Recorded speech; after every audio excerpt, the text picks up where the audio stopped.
Ayo! Oy! Te! Masing kailangan ka mo palit og bugas, te. Masing kailangan ka mo palit og bugas. Oh. 15 rang sako. 15 ran eh. Ha?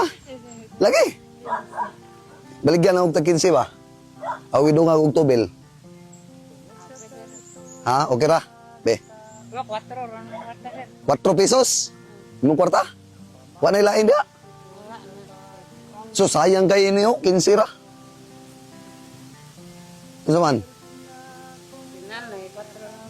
4 ra imong kwarta yun.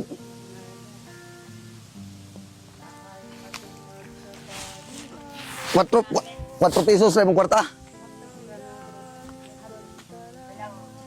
15, isa ka sako.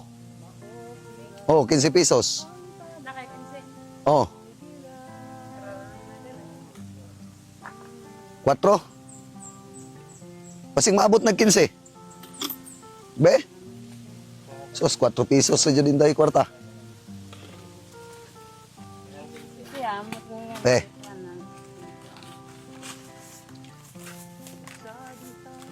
Inyo ni balay dito eh? Mo?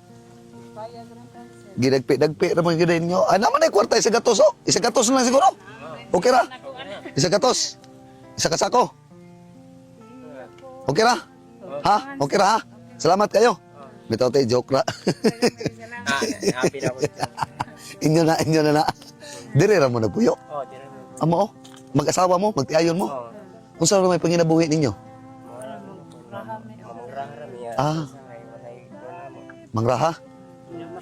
Makatinda mi sa makahalin mi sa ray. Bugas. Bugas? Namoy mga anak tayo. Pastor ba sir? Nag-eskwela. Ah, nag-eskwela. Oh, pero rato lagi namo lagi. Baktas mo maghatod. Oh, pagka. Haman dapit eskwela dito sentro? Oh, dire. Kalayo ato. O sige te, inyo na ni ha. Salamat kay sir. Oh, pangpalit yung sudan. Ha? Sir. Bugas na niya pangpalit po yung sudan. Isulod na niyo. Sige na. Order ni. Ah. Pila raw po income na inyong raha? Tagadlaw. Gamay ra say mga 300 mo dapat na magbugas. 300 pesos tagadlaw. Tagadlaw gyud ang 300. Ano na say magkwanto ko ata. Kita ko magbugas kay naman ko nag-eskwela po sa eskwela. Pila man kabuk inyong anak? Isa lang. Isa ra kabuk inyong anak. Sige ra no. Ampo lang tas kapobrehon kanun na ya. Yampo ra na to tong kapobrehon sa Ginoo no. Basing malay na to ba, maabot ang panahon nga ang atong anak kay makaluwas sa atong kalisod, di ba? Anak ra gyud. Nya, di na may magdugay ha. Te. Unsa man inyong luto? Nangka. Kilawon ra ninyong nangka. Abutan ng tuyo. Kilawon. Adubohon lagi. Aw. Sige. Di na may magdugay. Salamat kay sir. O sige ra. Salamat. God bless.